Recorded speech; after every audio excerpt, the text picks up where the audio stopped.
What is a trigger? A trigger is really just an open wound that we have yet to address and heal. A lot of the time, we don't even know that they're there because what's going on is we get activated, triggered by so many different things constantly, right?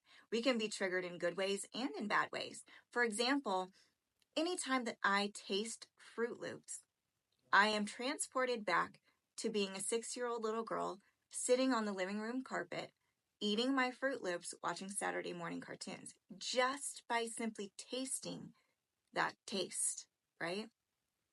Or I hear a song on the radio and it takes me back to a specific memory, right? We are triggered all the time, taken back to different parts of our lives all the time. Now, depending on if you've had negative experiences and you haven't healed from those, then you're going to have some negative open wounds that get triggered by things in your environment too. And that's usually a really big part of what creates the addiction in the first place is unresolved pain and hurt, right? And so as addicts in the past, up until now, we have been triggered into discomfort, into a not so great feeling, and we go and we seek what we know will help, right? Well, the idea of the holistic approach is identifying when you're triggered so that you can take that little bit of space in between what happens next and have control over it.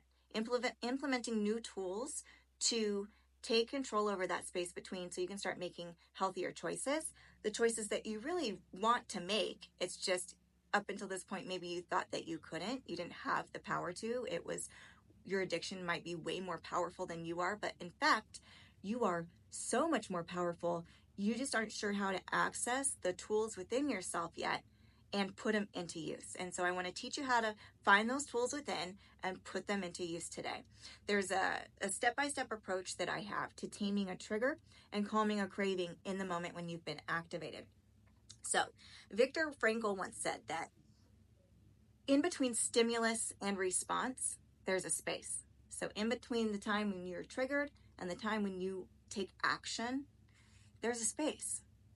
And within that space, you have the power to choose your response. And within your response lies your growth and your freedom. So if you continue to respond in the same old way, you're not growing. You're not headed toward freedom. And so we want to implement new tools in that space in between to give you freedom. Moving forward, real, lasting recovery. And it doesn't have to be hard. It can be enjoyable, right? It can just become a way of living for you. Things that feel enjoyable and they actually help heal you at the same time.